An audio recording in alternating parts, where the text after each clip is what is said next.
Hi! Today we are going to tackle reading. Now I know some of you might read for fun, and reading for fun is awesome, but reading for fun is different than reading for an academic purpose. And of course, you have taken myriad English classes by the time you get to this particular lecture, and in your college career you are going to be asked to read a whole lot more, and all sorts of different kinds of stuff. So by the end of this lecture, hopefully you'll have some tips and tricks in order to get you to a place where you can read and digest the academic information a lot better and put it to use. So we have to prep for our reading. As in all things, we prepare, we organize, we work, evaluate, and rethink. So let's prepare and think about the way that you approach the written word and whether you enjoy reading for fun or if it's something that you really only do because you have to. Think about your relationship and realize that, especially now because of the interwebs, we are reading and consuming media every single day. So it's not like reading is something that you don't do or that nobody ever does. You are constantly reading and absorbing information in the form of 140 character Twitter updates or Facebook status updates, what have you, internet articles, etc. So it's not like it's not doable, but it might be interesting to sort of think about the way that you approach it. What you have to think about are these things called advanced organizers, which are broad, general ideas related to the material that you are going to be reading or hearing about, and this paves the way for subsequent learning. So hopefully, the stuff that you're going to be learning about in any college class is going to be something that you at the very least have some level of familiarity with, and that can be something from, I know of this concept because I learned about it before, or I heard about it on Twitter, or somebody mentioned it, or it was mentioned on a TV show. If there is any kind of association that you can make with the topic that you're going to read about, then that automatically helps you grasp that reading better. So try and think about what it is that you already know about the subject, and this includes things like what the professor might tell you in order to sort of prep you beforehand. Those are advanced organizers. So think about this, because sometimes we get into this idea that we need to kind of read word for word and digest every single little thing, which, when it comes down to something like, for example, my doctoral research, in my doctoral research, I had 3 classes a semester, and for each class, I would have to read a book a week. So that is 3 books a week. Over the course of 15 weeks, that's approximately 45 books, give or take a whole hot mess of articles. So when you have to digest that much, and hopefully you don't have to do that much at this point in your collegiate career, but it gets to the point where you can't really read every single word, and you have to kind of narrow it down to the really, really important stuff. So first, you have to ask yourself, what is the point of the reading assignment? Are you going to, is it something that you have to read and then write about later? Is it something that you are going to have to argue for or against? Is it something like literature, like say you're reading Romeo and Juliet, and the point of the reading assignment is to absorb great pieces of literature and learn about, I don't know, Shakespearean iambic pentameter, the way that he writes his particular verse. Whatever the point of the reading assignment is, recognize that, and that will actually help you tailor what, sort of how closely it is that you read the material. And also, think about the purpose of the material itself. Some material is made to specifically inform, so one example of an informative piece of reading material would just plain old be a textbook chapter. The entire point of a textbook chapter is to teach you concepts and vocabulary words. Another purpose of the material might be, like, for example, say that you are taking a bioethics class. You will probably read a lot of articles which aim to prove something and try to make some sort of an argument. So you are going to read that article in a different way than you would a textbook chapter. And same thing with our, say, Romeo and Juliet, which might be to, whose purpose might be to express a particular sentiment, a particular set of themes.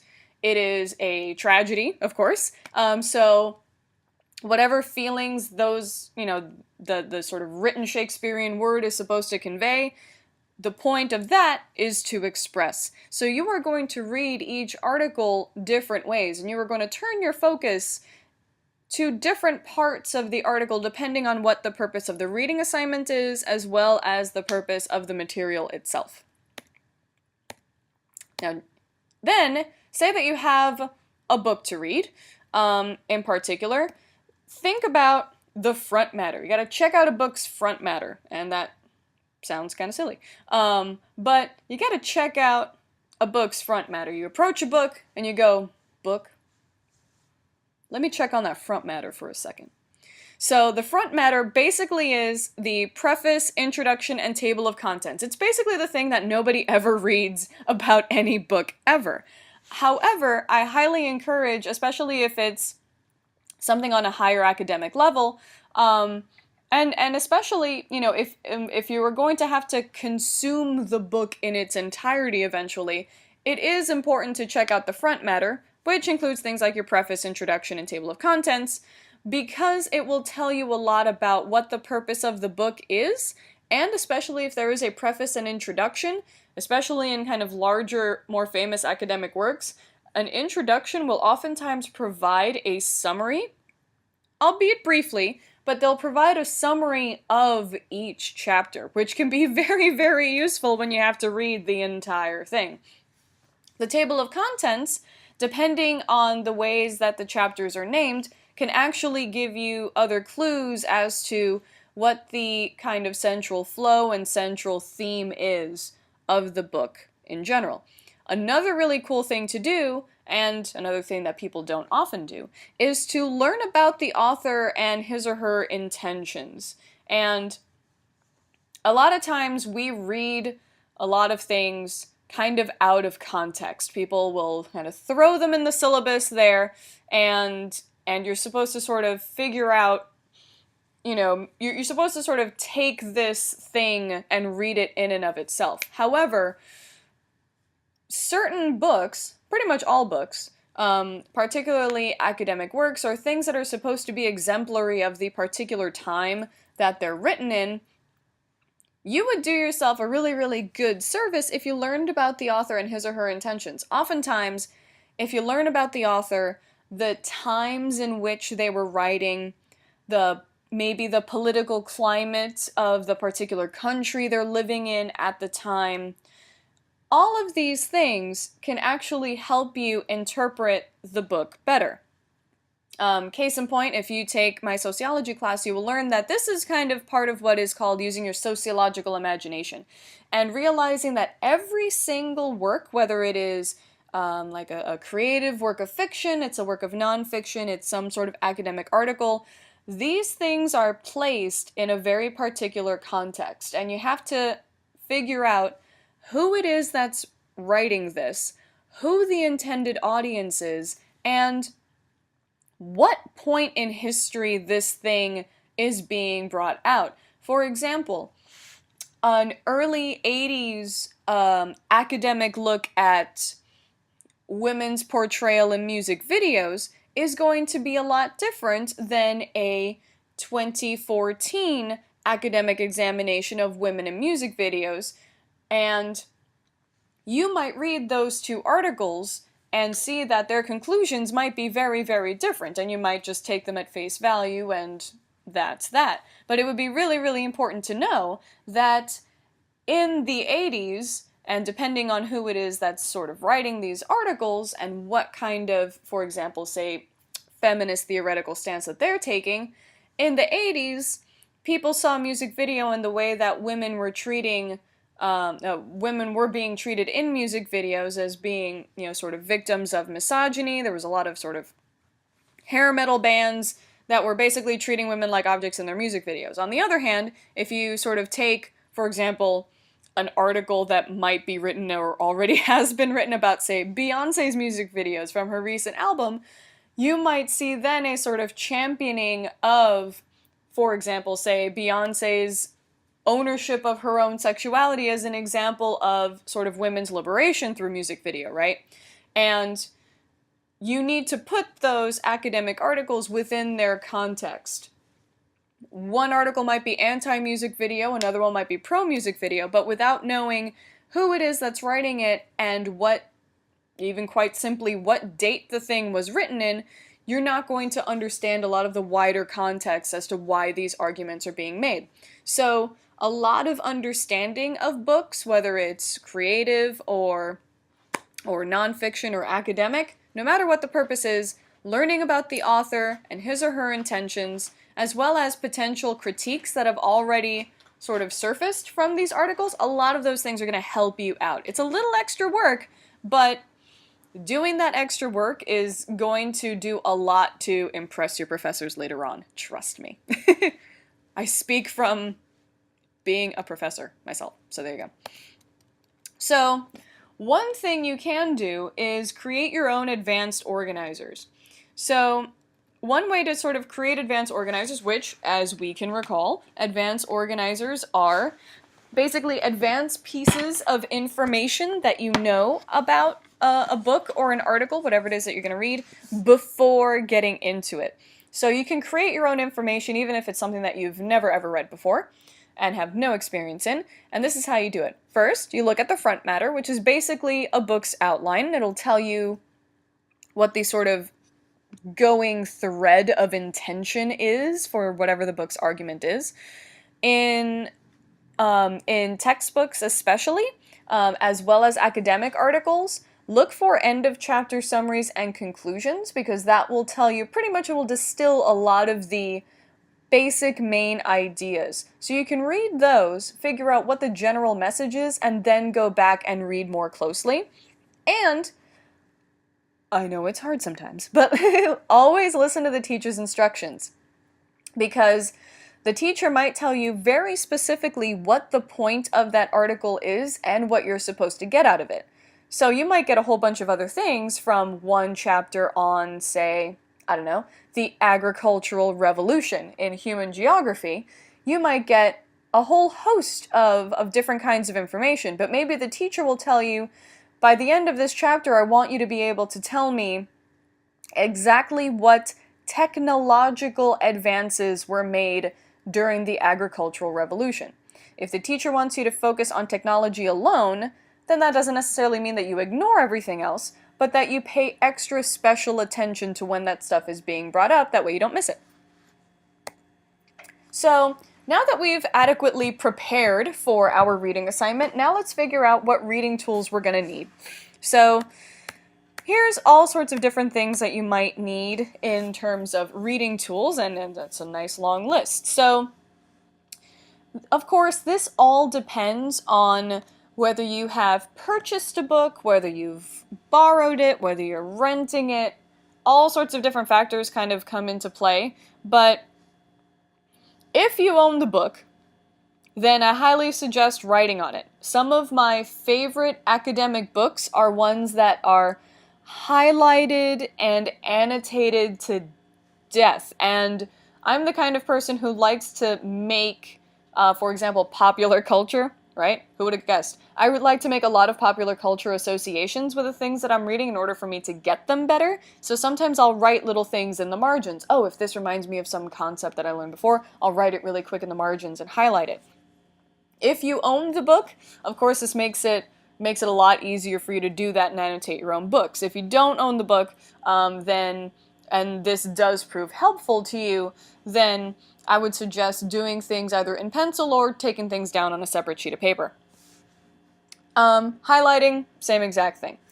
Another thing to have handy, of course, is a copy of the assignment, because sometimes you will get so heavily into a reading thing that words start to blur together, Sentences stop making sense, and you've completely forgotten what the point of reading this entire thing is in the first place, so it's always good to have a copy of the assignment on hand just so that you can make sense of whatever it is that you're reading. As well as paper, of course, to make your own notes about it. A dictionary. Sometimes people get hung up because there'll be a bunch of words that they don't recognize, and then they'll think, this is too hard, and then they just give up. Don't do that. Keep a dictionary handy, and if you encounter a word you don't understand, immediately look it up. Of course, a dictionary could be a literal book dictionary, or just Google a concept on Wikipedia or something. Now, of course, I'm not saying rely on Wikipedia for everything, but it might help you sort of digest the information a little better and not get stuck if there is a word or a concept that you don't understand. So always keep that handy. And time. Time is probably the most important tool of all to have when you're reading, because reading takes time. And, contrary to a lot of sort of popular methods for speed reading that are trying to get you to read up to 500 words, you're still gonna need time to not only read, but to digest stuff later. And you have to figure out what your particular attention span is. And what is attention span? Of course, that is the length of time your attention can be sustained, right? So if you know that you are the kind of person that can just straight up pick up a novel, sit down in your room, and just knock it out in a couple of hours, cool, do that. And make sure you have the 2 hours in order to do it. Otherwise, schedule whatever time it is you need to break it down into chunks if need be. And also figure out where it is that you are most effective reading. Because that could be different for everybody. But make sure you give yourself enough time. Because if you're rushed, you're going to try to speed read stuff, and then you're not going to understand anything. So, schedule enough time to get everything done. And don't try to skim things right before an exam. We already went over this in the test-taking chapter. Don't do it. Give yourself time. Now, the reading itself. Of course, one thing to do is to stay focused. Now, there are different sort of kind of time management methods in order to kind of work around this. If you are the kind of person that can just knock something out in one sitting, make sure you give yourself enough time to do it, clearly. But try to figure out a way that you're not going to be incredibly distracted. Although what's kind of interesting is that some people are different. Now, there are some people that will need to go to a quiet library where it's absolutely quiet, you have no distractions, and that is where you get your best work done. Other people might get their best work done at a place like a Starbucks, right? Where it's still kind of quiet, but there's still, some sort of activity there, and you get the sort of, feeling of productivity, and of course, coffee helps. Me? Sometimes I do my best reading, and then of course, none of you are old enough to do this, but I've done it before. Some of my best work has actually been done in crowded bars and restaurants when I've had singing gigs, and I would read in between sets when I would sing in my cover band. Now, of course, that approach is not for everybody, but it's the idea that there is so much activity, so much going on, music blasting, people talking, that it almost sounds like a bit of a drone to me, and I can easily sort of focus on one thing.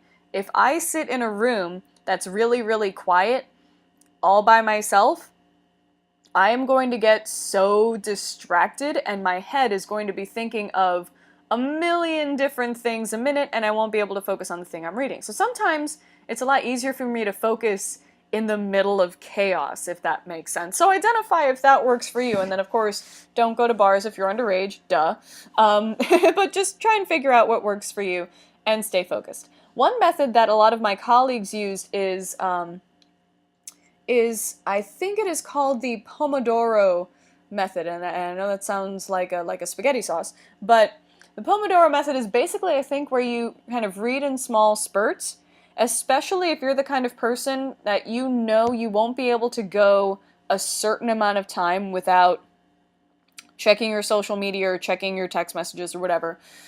Don't beat yourself up. If you're that kind of person, what you do is set a timer for 20 minutes.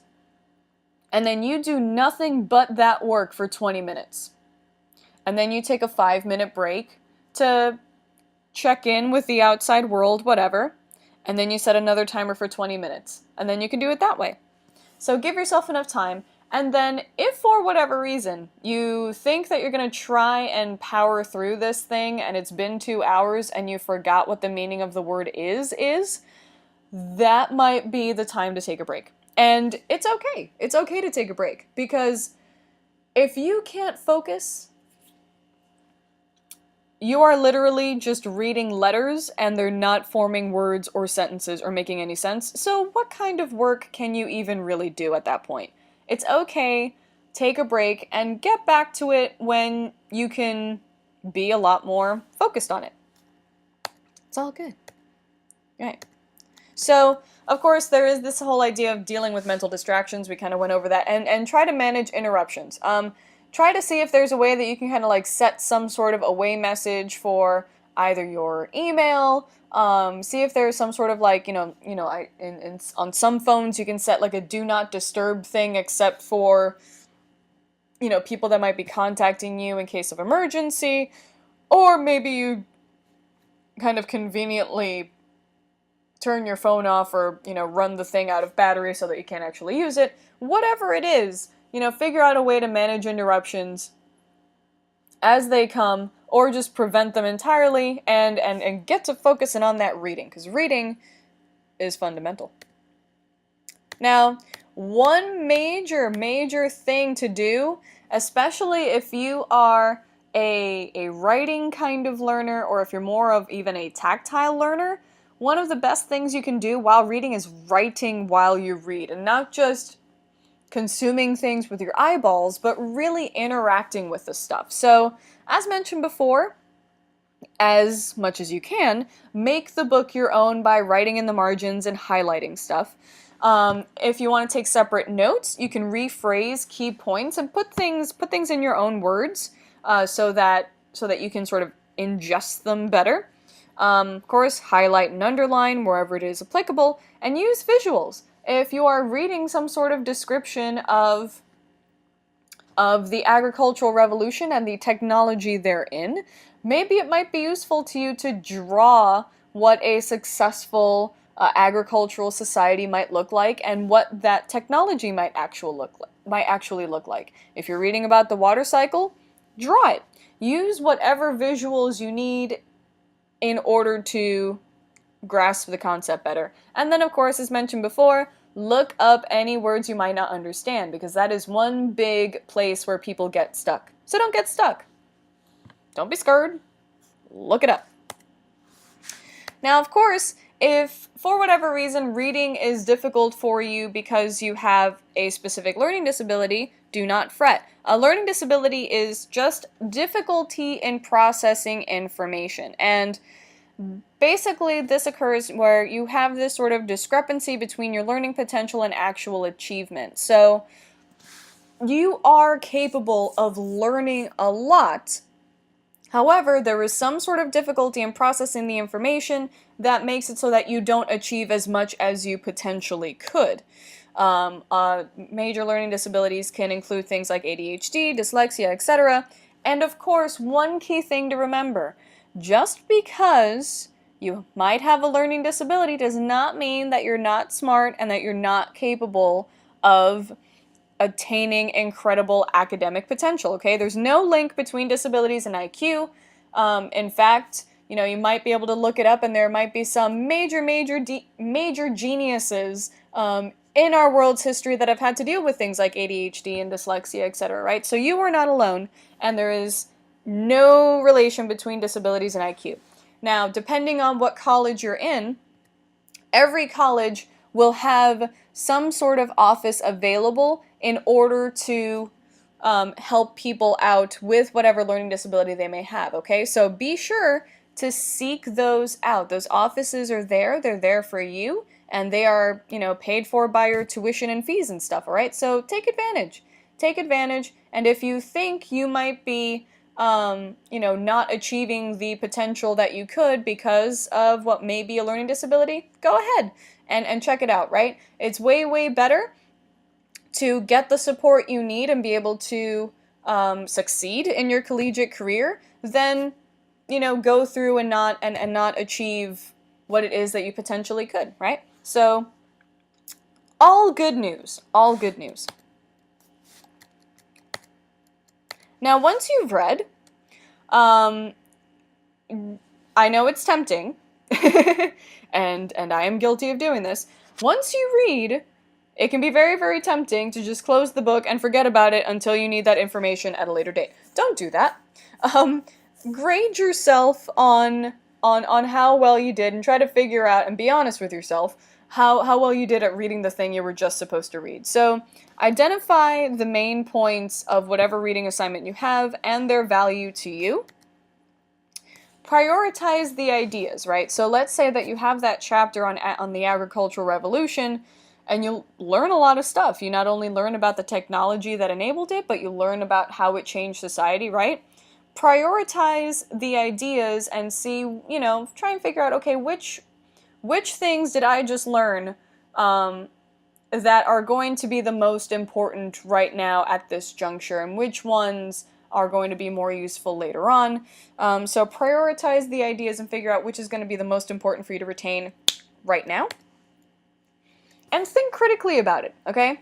And, you would get a lot of this if you were in my sociology class, but one of the main things that I love to teach, and then of course sometimes it comes back to bite me in the butt, but hey, all I want to do is develop critical thinkers here.